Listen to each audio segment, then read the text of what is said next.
Hello बच्चों, कैसे हो बेटा सभी। उम्मीद है सभी बहुत अच्छे से होंगे। ठीक है, और आज जो पढ़ाई हम करने वाले हैं बहुत इंपॉर्टेंट टॉपिक आज डिस्कस होंगे, क्योंकि जो चैप्टर है हमारा आव्यूह कक्षा 12 का, ठीक है, एनसीईआरटी का, उसकी जो प्रश्नावली 3.3 है, क्योंकि हमने 3.2 पिछली वीडियो तक हमने कवर कर चुके हैं। ठीक है, यानी कि वीडियो नंबर 6 तक, ये 7th वीडियो आपकी रहेगी। ठीक है, अब हम लोग तैयारी कर रहे हैं कि प्रश्नावली 3.3 में हम लोग कैसे घुसें, यानी कि आज मैं उसका इंट्रो आपके सामने दूंगा। और इंट्रो जो है वो बहुत इंपॉर्टेंट है, मैं आपको बता दूं। इंट्रो जो है बहुत इंपॉर्टेंट इस वजह से है क्योंकि कुछ ऐसे बेसिक चीज़ें आपको आज पता चलेंगी जिन्हें जान लेना बहुत ज़रूरी है, क्योंकि वो एग्ज़ाम में आपके नंबर पक्के करती हैं। ठीक है, तो अब बात करते हैं किन किन टॉपिक के बारे में डिस्कस करेंगे। ठीक है, आज 1 बाय 1 में बात करता हूं और समझाते हुए चलता हूं, ज़्यादा टाइम नहीं लगेगा। ठीक है, सबसे पहले हम लोग जो बात करेंगे आज, ठीक है, आपके पास में वो है आव्यूह का परिवृत्त।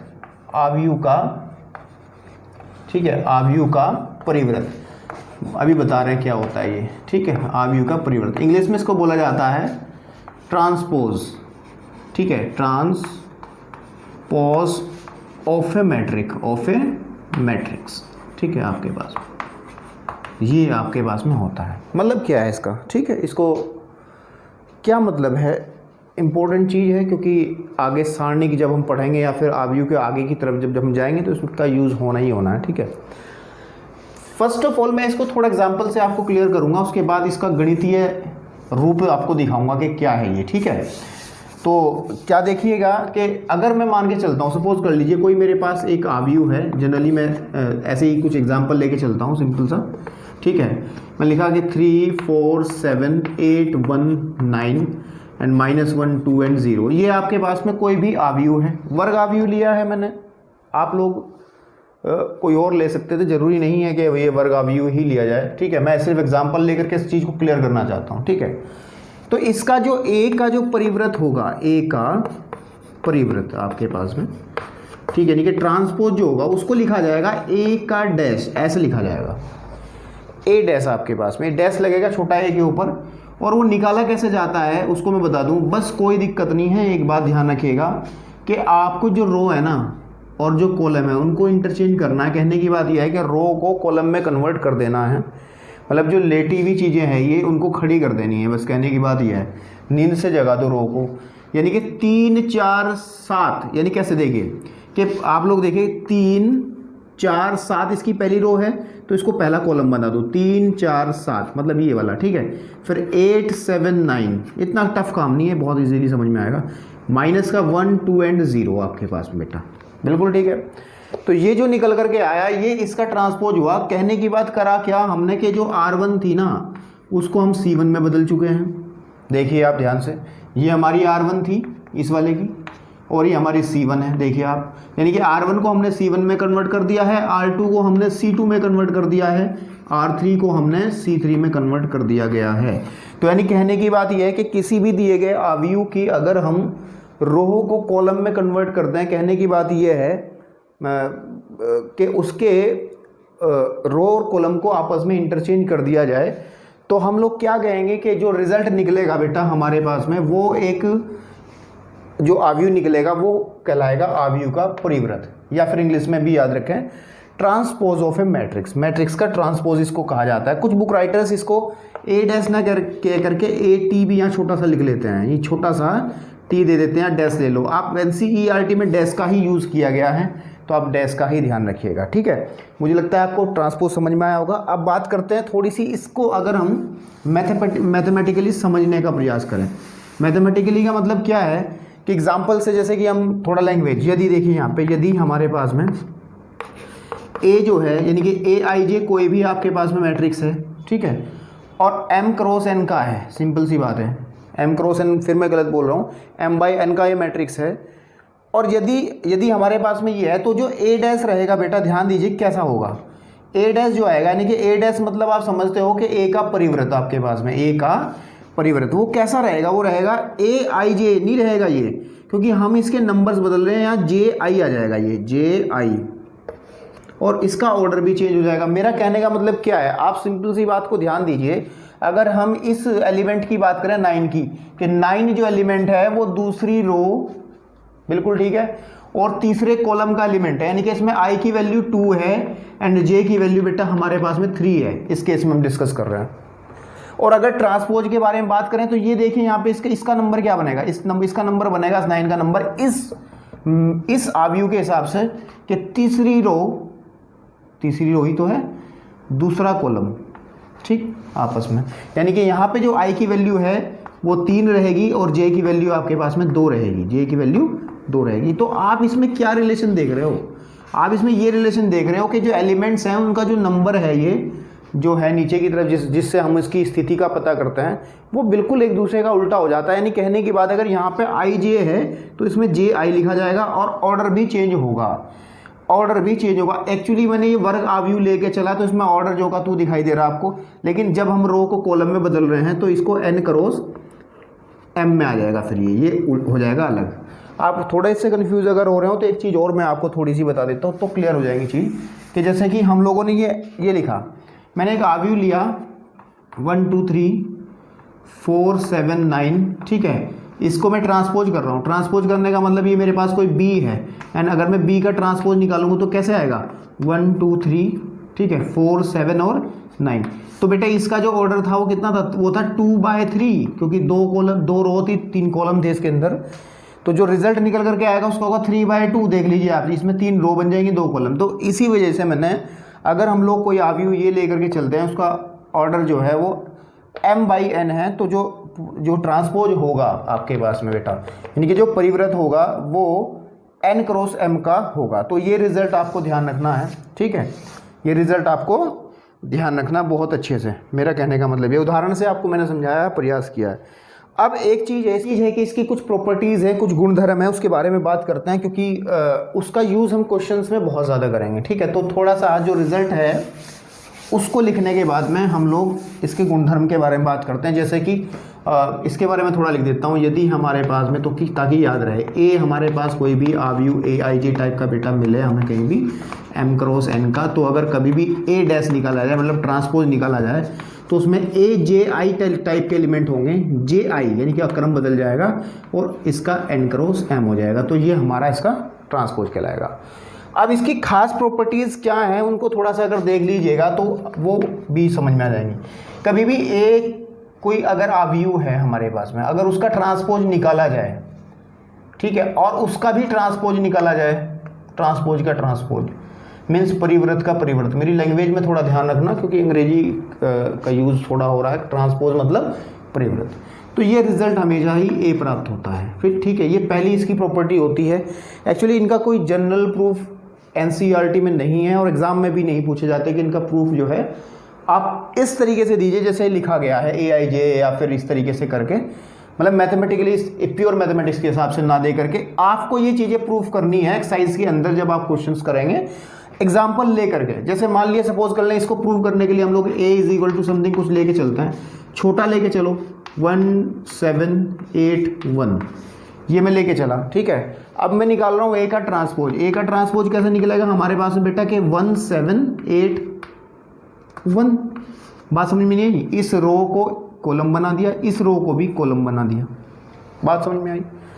अब अगर मैं इसका भी ट्रांसपोज का ट्रांसपोज कर दूं तो क्या स्थिति होगी बेटा, फिर इसको दोबारा से 1 8 7 1 एंड चेक, इसको देखिए और फिर इसको देखिए, क्या दोनों बराबर है, हाँ, यानी कि ये प्रॉपर्टी इसकी वेरीफाइड है, बिल्कुल वेरीफाइड तो है ही। खैर मैं आपको बता रहा हूँ, उसका यूज़ हम करेंगे। सेकंड नंबर पे जो चीज़ आती है बेटा वो आपके पास में क्या है, ठीक है, सेकंड नंबर पे हमारे पास में जो प्रॉपर्टी आती है होती के ए का ट्रांसपोज। ये के क्या है मैं भी बता रहा हूँ, ठीक है, इसको रफ कर सकता हूँ, समझाने के लिए यूज़ किया है सिर्फ मैंने, ठीक है, कि अगर हमारे पास में के ए, भाई सिंपल सी बात है, ध्यान दीजिए, अगर ए कोई आव्यूह है तो अगर मैं के कोई अचर लेके चलूँ, के क्या है हमारे पास में, कोई भी कांस्टेंट नंबर है। अचर का मतलब आपके पास में कोई भी कांस्टेंट है, यानी कोई भी अचर है ना, कोई भी नंबर है, कोई भी संख्या हो सकती है ये, ठीक है, फ्रैक्शन में अभी कोई भी वास्तविक संख्या ये हो सकती है।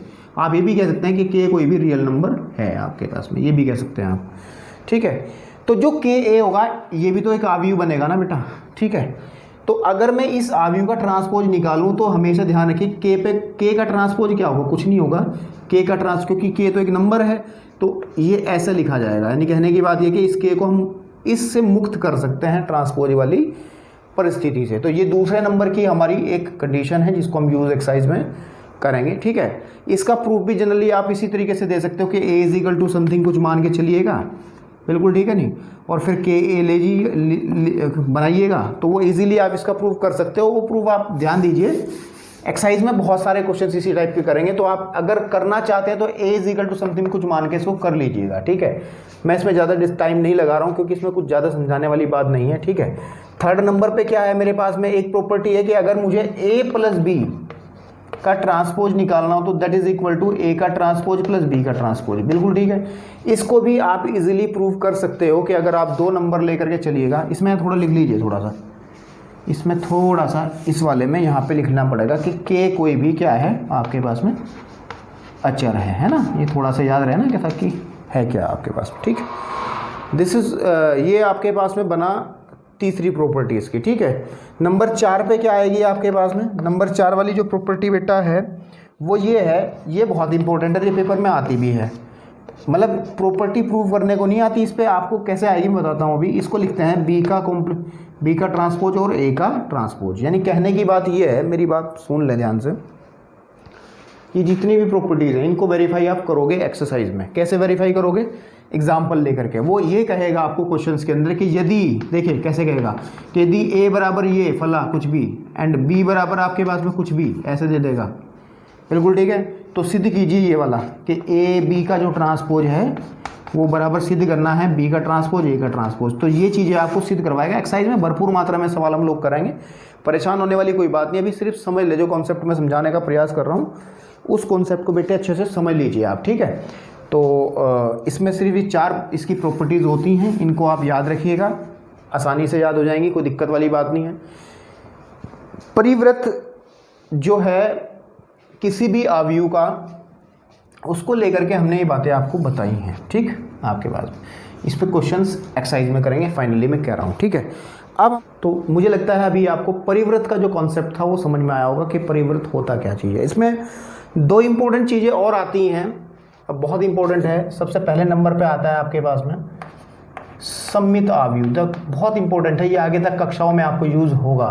सम्मित आव्यूह क्या चीज़ होती है, इंग्लिश में इसको बोला जाता है सिमेट्रिक।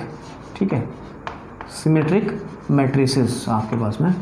ठीक, ये अंग्रेजी में भी थोड़ा ध्यान रखना ज़रूरी है क्योंकि आगे कक्षाओं में आपको थोड़ा अंग्रेजी में पढ़ना रहेगा। ठीक, आपके पास में अब ये सम्मित आव्यूह क्या चीज़ है, क्योंकि आव्यूह हमने पढ़ लिया है ना। ठीक, आव्यूह का परिवृत्त अभी पढ़ा है। ठीक है, परिवृत्त से ही एक ये दो रिजल्ट निकलते हैं फिर आगे की तरफ कि अगर, देखिए मैं बताता हूँ थोड़ा सा, यदि हमारे पास में कोई ऐसा अवयव आ जाए, ऐसा कोई सेट बता रहा हूँ, आव्यूह आ जाए जो अपने ही ट्रांसपोज के बराबर हो जाए, जो अपने ही ट्रांसपोज के बराबर हो जाए, तो इस तरीके के आव्यूह को हम लोग बेटा कहते हैं। ठीक है, ठीक है, इस तरीके के आव्यूह को हम लोग कहते हैं कि ये सम्मित आव्यूह है। कौन, ए, ध्यान दीजिएगा, कौन, ए की बात कर रहा है। इस रिजल्ट को ऐसे भी लिखा जा सकता है, या करके अगर मैं लिखूं कि ए का ट्रांसपोज बराबर आ जाए अगर ए के, ये रिजल्ट है आपके पास। दोनों में से कोई भी बात वही है, बात दोनों वही कही जा रही हैं। तो एक उदाहरण से क्लियर करते हैं कि कैसा है, ये कैसी बात हो रही है, उदाहरण से क्लियर करते हैं, फिर थोड़ा सा इसको मैथमेटिकली सोचा जाएगा। अगर मैं एक ए ऐसा लेकर के चलूँ आपके पास में, जिसमें मैं लिखा 3 4 5, ऐसा मैं कुछ भी ले रहा हूँ। ठीक है, और यहाँ पे ले लिया मैंने 4 5, यहाँ पे आ जाएगा 9 1। ठीक है, आपके पास में 8 1, तो यहाँ पे 8 1 आपके पास में, यहाँ पे 6 ले लिया जाए। ठीक, आपके पास में, ठीक आपके, तो ये एक आव्यूह मैंने लिया, एग्जाम्पल बनाया है अपनी तरफ से ही। तो अगर मैं कभी बेटा ध्यान दूँ, इसका ए का ट्रांसपोज निकाल लो तो ये किसके इक्वल रहेगा, ध्यान दीजिए। इसको ट्रांसपोज का मतलब वही है जो मैंने बताया है आपको कि रो को कॉलम में कन्वर्ट कर देना है। 3 4 और 5, फिर 4 8 और 1, फिर 5 1 और 6। अब इस अवयव के अंदर आपको क्या खास बात दिख रही है? देखिए क्या खास बात दिख रही है इसमें, मैंने अपनी तरफ से एग्जांपल बनाया है। अब देखिए क्या दोनों में कुछ अंतर है? 3 4 5 3 4 5 4 8 1 4 8 1 5 1 6 5 1 6, मतलब ट्रांसपोज करने के बाद भी इसकी हालत ख़राब नहीं हुई। मेरा कहने का मतलब ये है, तो सिंपल सी बात ये है कि हम ये कह सकते हैं कि जो a डैश है वो a के बराबर बेटा है। तो अगर a dash is equal to a आता है तो उसको सिंपली हम लोग कह देते हैं ये सममित अवयव है। और सममित अवयव जो है, सिमेट्रिक जो मैट्रिक्स होते हैं वो हमेशा वर्ग अवयव होते हैं। ध्यान दीजिएगा, वर्ग अवयव ही हो सकते हैं। ऐसा क्यों बोला गया? वर्ग अवयव ही हो सकते हैं, सिंपल सी बात है। आप मुझे बताइए कि अगर ये दोनों अवयव बराबर हैं a और a डैश, a और a डैश, ये किस केस में हो सकते हैं? है तो एक ही है, जब ये दोनों के दोनों का इनका कोटि जो है वो समान रहे। और कोटि समान सिर्फ एक ही केस में रह सकती है, जब ये वर्गावयव रहेंगे। अगर आप वर्गावयव ना लें, समझ में आई बात नहीं, और फिर ट्रांसपोज करके देखिए तो ये कभी दोनों बराबर में नहीं आएंगे, ये कभी दोनों बराबर नहीं आएंगे। तो इसको सिंपली ऐसा भी लिखा जा सकता है कि अगर a इज इक्वल टू हम लोग a i j कोई भी अवयव लेके चलते हैं, बिल्कुल सिंपल सी बात है, ठीक है। और तो a का डैश सिंपली क्या हो जाएगा? वो हो जाएगा a j i, जो भी मैंने बताया आप लोगों को, है ना। और यदि ये दोनों बराबर हों तो सिंपल सी बात है कि a i j हमेशा बराबर रहेगा a j i के, ठीक है ना। i यहाँ लिख देंगे हम i तथा j के सभी मानों के लिए, सभी कोई भी मान आए तो ये हमेशा बराबर मानों के लिए, ये हमेशा ही बराबर रहेंगे आपके पास में। तो ये चीज़ समझ में आई होगी। कहने की बात ये है कि अगर कोई अवयव अपने ही ट्रांसपोज के बराबर हो जाए तो उसको हम सममित अवयव कहते हैं। इसका भाई एक और है इसका भाई, जिसके बारे में हमें चर्चा करनी है। इसको मैं रेफ कर दे रहा हूँ और उसके बारे में बात करते हैं। मुझे लगता है समझ में आया होगा। इसको नोट करना चाहते हो कर लो स्क्रीनशॉट लेकर के, वैसे अब तो रफ हो गया। चलिए अब बात करते हैं इसका दूसरे भाई की। क्या है दूसरा? क्या होता है हमारे पास में? वो है विषम सममित, विषम, ठीक है, ठीक है, वो है विषम सममित अवयव। अंग्रेजी में कहा जाता है इसको, ठीक है, इसको, ठीक है, SKEW है ये, इसको सिमेट्रिक, ठीक है, सिमेट्रिक मैट्रिक्सेस, ठीक है, आपके पास में ये है। सिंपल सी बात है। इसकी क्या खास बात रहती है? अगर हमारे पास में बेटा कोई भी कोई अवयव हो, ठीक है, a कोई अवयव हो और a डैश अगर कभी भी -a के बराबर आ जाए, वहां पे क्या था कि a dash is equal to a आ रहा था, तो सिमेट्रिक बोल रहे थे अभी थोड़ी देर पहले ना जो लिखा गया था।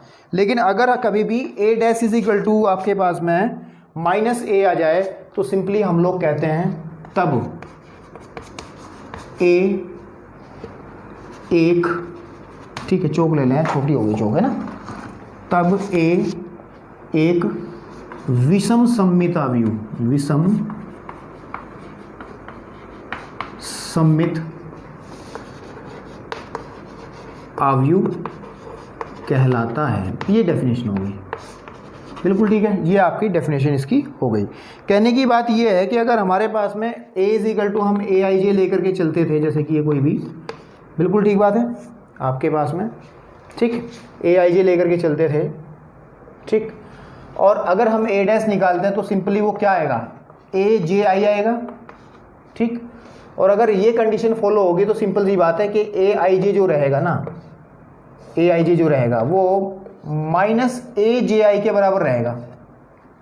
या फिर आप ये कह सकते हैं कि a i j जो है वो बराबर होगा -j i के, और यहाँ लिख देंगे i j के सभी मानों के लिए, मानों के लिए ये कंडीशन फॉलो होगी।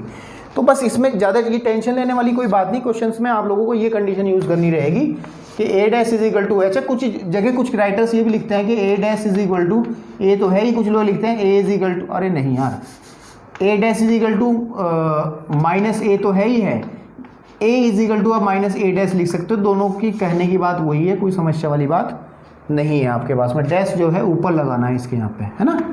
तो ये कंडीशन बनती है विषम सममित अवयव की। अब इनके साथ में दो रिजल्ट जुड़े हैं और जो कि प्रमेय के रूप में आपकी एनसीईआरटी किताब में दे रखे हैं, उनको थोड़ा समझ लेना जरूरी, क्योंकि वो कुछ खास बात अपने अंदर रखते हैं, इस वजह मुझे वो कराने पड़ रहे हैं, क्योंकि उससे कुछ चीज़ें हमें अच्छी समझ में आती हैं। ठीक है, तो इसको जरा रफ कर दे रहे हैं और दूसरे पॉइंट पे हम लोग चलते हैं। ठीक, देखिए इसमें कहा गया है, हमारे पास में एक प्रमेय दी है इन्होंने एनसीईआरटी में, प्रमेय नंबर 1 के नाम से दिया गया है, और ये कहा गया है, देखिए मैं पढ़ रहा हूँ कि वास्तविक अवयव वाले किसी भी वर्ग अवयव तो होगा ही होगा जब सममित हम बात कर रहे हैं, वास्तविक अवयव वाले किसी वर्ग अवयव ए के लिए a प्लस ए डैश एक सममित अवयव तथा a माइनस ए डैश एक विषम सममित अवयव होगा। कहने की बात उसने दो बातें कही कि अगर कोई सेट हमारे पास में a हो, सेट बोल रहा हूँ सॉरी, कोई अवयव a हो, तो अगर a प्लस ए डैश निकाल लिया जाए तो ये तो हमेशा निकलेगा एक सममित अवयव बन के आएगा, सममित अवयव। ठीक है आपके पास में, और अगर कभी a माइनस ए डैश कर दिया जाए बेटा तो ये हमेशा एक स्क्यू सिमेट्रिक यानी कि विषम सममित, ठीक है, अवयव बन के आएगा। इसका आप प्रूफ भी इजीली कर सकते हो, आप अपनी बेसिक नॉलेज का यूज़ करते हुए, जो आपको कंडीशंस बताई गई थी जब हमने परिव्रत का शुरुआत में कॉन्सेप्ट पढ़ाया, तो उसमें 4 बातें बताई गई थी, उन चारों बातों का यूज़ करते हुए इनका प्रूफ भी हम कर सकते हैं। चलिए फर्स्ट का प्रूफ कर लेते हैं। जैसे फर्स्ट वाले का हम लोगों को प्रूव करना है कि हम लोगों को सिद्ध क्या करना है, देख लीजिए, सिद्ध करना है, थोड़ा सा मैं बता रहा हूँ ताकि क्लियर रहे कि a प्लस ए डैश क्या है, एक